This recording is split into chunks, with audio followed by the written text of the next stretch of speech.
Polytechnic से civil में diploma धारक 29 साल के मोहम्मद आकिफ और उनके छोटे भाई 25 साल के मोहम्मद अली, जिन्होंने ग्रेजुएशन किया है, डोईवाला के देहरादून रोड पर बुलेट बाइक का सर्विस सेंटर चला रहे हैं।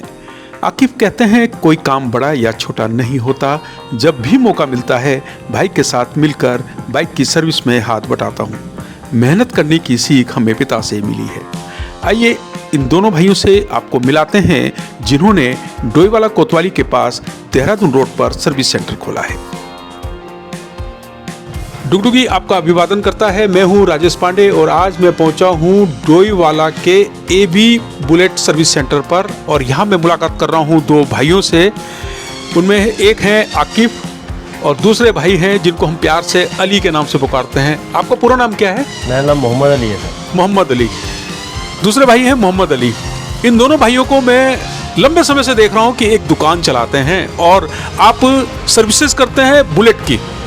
आपका जो स्पेशलाइजेशन है वो बुलेट में है। और आकिफ के बारे में मुझे ये जानकारी है कि आपने पॉलिटेक्निक कर रखा है सिविल से और आप ड्राफ्ट्समैन भी हैं।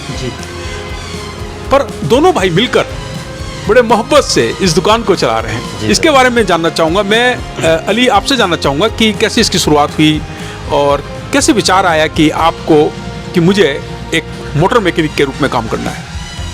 सर भैया उस टाइम दिल्ली में जॉब करते थे, तो जिया जी ने बोला कि उनका जिया जी का बुलेट का काम है देहरादून में ना, तो उन्होंने बोला नौकरी से बेहतर ये है अपना बिजनेस कीजिए आप। तो बिजनेस क्या करें, तो बुलेट।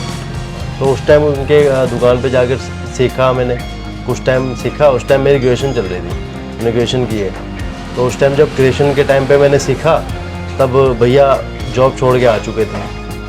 तो जब उस बीच हमने ये दुकान खोल ली। आकिफ आप जॉब करते थे, तो थोड़ा सा हम आपकी जो एजुकेशनल बैकग्राउंड है उसके बारे में जानना चाहेंगे।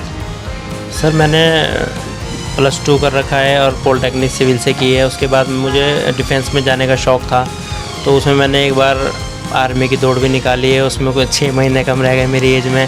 फिर मैंने पुलिस की निकाली, उसमें 1 दिन कम रह गया। तो इसी उस वजह से ना मैं थोड़ा पीछे हटता चला गया कि अब तो मेरा कुछ होने का नहीं। तो फिर मैं उसके बाद फिर मैं जॉब करने चला गया। जॉब में मैंने देखा दिल्ली में बहुत ज़्यादा भीड़ है। हम यहाँ पे पहाड़ के रहने वाले उत्तराखंड के, और हमें शांति पसंद है, हरियाली पसंद है। वहाँ पे बाहर निकलो हर जगह ट्रैफिक है, गाड़ी है, हॉर्न है, तो वो बहुत ज़्यादा इरिटेट होने लग गया, सर में दर्द रहने लग गया। तो वो मैं छोड़ कर के आ गया। तो फिर यहाँ पर आकर देखा कि हम क्या करें, कैसे करें। तो फिर भाई और मैंने मिल कर के ये शॉप की हमने बुलेट स्पेयर पार्ट। और बहुत अच्छी तरीके से आप इस शॉप को चला रहे हैं। और आपकी सबसे बड़ी खासियत ये है कि आप सबसे मुस्कुरा कर बात करते हैं, खुश होकर बात करते हैं और रेट भी बहुत जायज़ हैं आपके। मैं आकिफ आपसे जानना चाहूँगा कि आपने सिविल में डिप्लोमा किया है, पॉलिटेक्निक से आप पढ़े हैं, आपकी एजुकेशन का लेवल बहुत हाई है, पर जब आप मैकेनिक के रूप में काम करते हैं तो क्या सोचते हैं, क्या मन में चलता है और कैसे आप इसको स्वीकार करते हैं? स्वीकार सर असल में क्या है ना, हमने अपने पिताजी को बहुत ज़्यादा बचपन से मेहनत करते हुए देखा है। उन्होंने हमारे लिए जो संघर्ष किए हैं हमारे सामने, ये तो बहुत ज़्यादा छोटा था, मुझे काफ़ी याद है उन्होंने कितनी मेहनत की है मेरे सामने की है। तो मुझे ऐसा लगता नहीं कि मैंने इतनी बड़ी पढ़ाई कर ली या और हमारे लिए अपॉर्चुनिटी हैं आगे के लिए कि मैं ये नहीं करूँगा। तो उनको देख करके यही आया कि भैया कुछ छोटा नहीं होता और अपना जीवन यापन करने के लिए अपना करना पड़ता है। और कभी भी ऐसे दिल में मेरे आती नहीं। हाँ, ये कह सकते हैं हम कि कुछ लोग ऐसे आते हैं जो कम पढ़े लिखे होते हैं और वो सोचते हैं कि ये छोटा काम कर रहे हैं, तो वो उनका जो बोलने का तरीका होता है वो कभी मूड ख़राब कर देता है कि यार बेकार इस काम में आ गए। कि कुछ लोग ना छोटी नज़र से देखते हैं कि कभी कहते हैं ओए यहाँ सुन, ऐसे करके बदतमीज़ी से, वो हमारे से वो अच्छा नहीं लगता क्योंकि हमने कभी ऐसा देखा ही नहीं। तो ये है बस बात। बहुत सही आकिफ आप। और कोई भी काम छोटा या बड़ा नहीं होता है, बात होती है नियत की कि आप किस नियत से उस काम को कर रहे हैं, और दूसरी बात होती है कि आपकी मेहनत। आप अगर मेहनत से उस काम को कर रहे हैं और जायज़ पैसे ले रहे हैं तो वो काम सबसे बड़ा है। जैसे भैया ने बोला, इस बीच मुझे फील होता था कि जब मैंने स्टार्टिंग की काम ना, तो मैं देखता था दोस्त वगैरह कोट पहन के, क्योंकि मेरे काफ़ी दोस्त इसमें तहसील में LLB करके वकील हैं और कुछ आर्मी में भी हैं। तो जैसे वो आते थे तो मैं फील करता था कि छुप जाऊँ, ऐसा कोशिश करता था कि छुप जाता हूँ। पर धीरे धीरे फिर भैया ने समझाया, पापा ने मेरे बहुत समझाया कि बेटे ऐसे काम नहीं चलेगा, थोड़ा कि कब तक आप मतलब लोगों से वो करोगे आप। नहीं अली, जो आप काम कर रहे हैं ना, ये बड़ा काम कर रहे हैं। जी, जी। आज मैं आपके पास आया, मैंने आपसे टाइम लिया कि मुझे अली आपसे बात करनी है। आपके पास टाइम नहीं था, आपने किसी तरह से टाइम चुराया है, तो ये एक बड़ी बात है। और आप जो काम कर रहे हैं वो सैल्यूट करने के काबिल है। Thank you sir. अली, मैं आपसे जानना चाहूँगा कि जब पहले दिन आप शॉप पर आए, आपने अपना उद्यम स्टार्ट किया, जी। क्या मन में चल रहा था, क्या विचार चल रहा था, क्या सपने देख रहे थे? सपना सर ये था कि आने वाले टाइम में हम बहुत बड़ा काम करेंगे। उस दौरान हमने एक मैकेनिक भी रखा था सर, तो मैकेनिक उस टाइम मेरे दिमाग में ये थी कि मैकेनिक काम करेंगे, हम बैठेंगे, हम मालिक बन के बैठेंगे। तो एक चेयर बड़ी सी ली हमने, तो मालिक की तरह बैठते थे, वो उनकी तबीयत ख़राब हो गई, वो चले गए। उस बीच फिर पापा ने और भैया ने, हमने तीनों ने बैठ के थोड़ी वो सोचा हमें ही करना पड़ेगा इस काम को। तो धीरे धीरे जब हम इस काम को लेके बढ़े, तो अब जो जितनी भी शर्म, जितनी भी वो है, सब खत्म हो गई। अब बिल्कुल सही है। वैसे भी काम में शर्म करने की बात नहीं है, क्योंकि आप एक ईमानदारी से काम कर रहे हैं, आप मेहनत कर रहे हैं, आप सेवाएं दे रहे हैं। अगर आप सेवाएं नहीं देते तो बुलेट सड़क पर नहीं दौड़ रही होती। आपने सीखा है इस काम को पहले? जी सर। कहाँ सीखा है? सर देहरादून में मेरे जिया जी की शॉप है, उनके यहाँ सीखा हुआ है हमने। तो उसके सीखने के बाद हमने ये काम किया था। कभी कुछ जैसे ये नहीं कोई ज़्यादा शौक था, मतलब कि जैसे हम बचपन में इसके लिए कुछ खिलौना लाए, कार लाए या कुछ बाइक लाए, पेचकस से उसको उठा करके खोल दिया, या कुछ भी ऐसी, मतलब शुरू से ये टेक्निकल उसमें था ना कि टेक्निकल ये शौक कुछ बचपन टीवी खोल करके रख दिया, कुछ भी। तो चलो भाई आप सीखो ऐसे काम। अली, आपका सपना क्या था जब आप पढ़ रहे थे? क्या सोच रहे थे कि क्या आपने सोचा था कि मैं बुलेट की एक सर्विस सेंटर खोलूंगा? कभी नहीं सोचा था। PCS की हमने तैयारी। हमेशा PCS की सोचता था, PCS की तैयारी करूँगा। पढ़ाई भी स्टार्ट की, और पढ़ाई करते करते फिर बीच में फील हुआ कि नहीं यार, अपना करना चाहिए। क्योंकि कब एक एज होती है बंदे की ना, उस एज पे जाके मुझे लगा कि अपना काम अच्छा सा है तो खोल लेते हैं।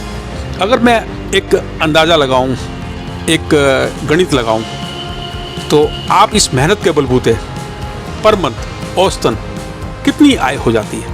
सर 30 से 40 हज़ार रुपये हो जाती है। बहुत बढ़िया, बहुत बढ़िया। और इसमें आपको संतुष्टि है? संतुष्टि है सर, मुझे इसमें इस काम में करने में मज़ा आ रहा है सर। मैं इसमें बंधा हुआ नहीं हूँ, मैं अपने आप को कभी भी बंधा हुआ फील नहीं करता इस काम में। मज़ा आता है। जैसे कुछ कभी कभार एक गाड़ी आ जाती है, उसमें बहुत टाइम लगता है, तो उसको करने में बड़ा मज़ा आता है, क्योंकि उसमें एक ऐसा फॉल्ट आ गया, उसको ढूंढने, वो हर एक चीज़ कुछ नया सिखा के जाता है। कभी अली ऐसा भी हुआ कि कभी एक बार लगाओ कि गाड़ी तो खोल दी यार, अब इसका ये फॉल्ट समझ में नहीं आ रहा है, कुछ गड़बड़ होती है? कभी कभी लगता है ऐसा? सर गड़बड़ तो खैर नहीं कह सकते, पर कभी कभार लगता है कि अब क्या होगा। बड़े टाइम लग जाता है, बैठ के दोनों भाई कंसल्ट करते हैं उसके बारे में, कभी कभार समझ में नहीं आता, फिर आखिरकार ढूंढ ही लेते हैं उसको। आप तो समय भी चुराते हैं अपने लिए।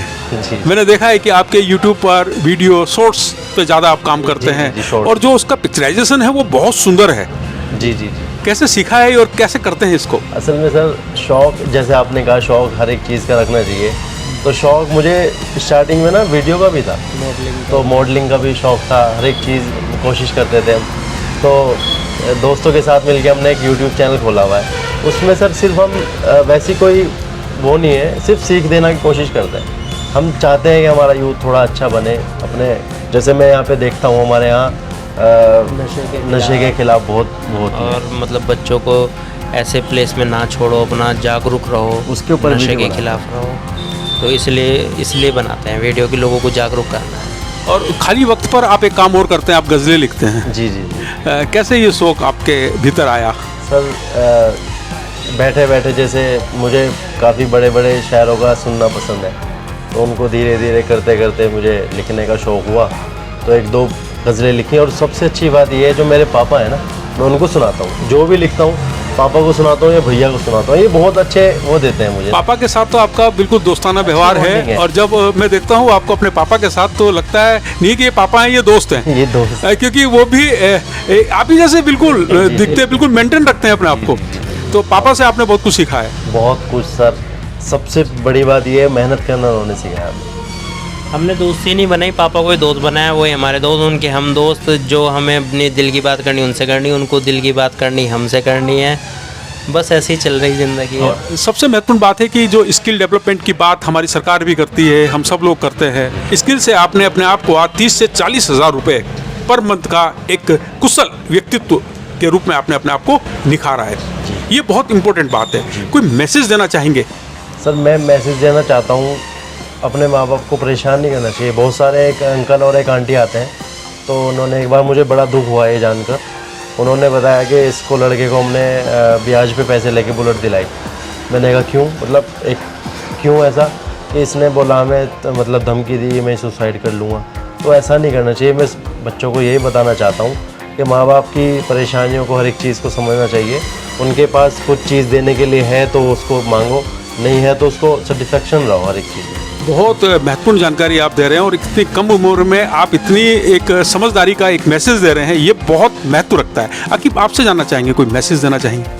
सर मैसेज में यही देना चाहता हूँ कि अपने आप में सक्षम रहना चाहिए, कि अपना रोज़गार करना चाहिए, अपने उस पर बलबूते पे रहना चाहिए। बहुत अच्छा लगा आपसे बात करके, और आपसे बात करके मुझे भी एक नई ऊर्जा मिली है। और मैं भी, देखिए, कोई काम बड़ा या छोटा नहीं होता है। मेरे को आज कहा जाए कि आपने लिखना है तो मैं लिखता हूँ, मुझे कहा जाए कि यहाँ बैठना है मैं वहाँ बैठता हूँ, और ये एनर्जी मिलती है आप जैसे लोगों से मिलकर, आकिफ और अली जैसे भाइयों से मिलकर। दोनों भाइयों के बीच में कभी तकरार भी होती है? कभी कभार हो जाती है कि ये मेरी बात दिमाग का, तो मैं इसके थप्पड़ मार देता। कभी कभी हो जाता है ऐसा। तो सर, ऐसा भी हुआ है कि यहाँ पे मैं काम कर रहा हूँ, भैया का किसी बात में मूड खराब हो गया और सबके सामने मार दिया। पर बड़ा भाई है, मैं ये सोच लेता हूँ चलो कोई बात नहीं, बड़ा भाई। घर पे जाके मैं पापा को बोलता हूँ, पापा बेइज्जती कर दी भैया ने मेरी। तो ये आपका प्यार बना रहे, इसी तरह से आप खुश रहें और अपने पापा के साथ आपका दोस्ताना व्यवहार बना रहे, इसी कामना के साथ आपसे विदा लेंगे। और बहुत अच्छा लगा आपसे बात करके।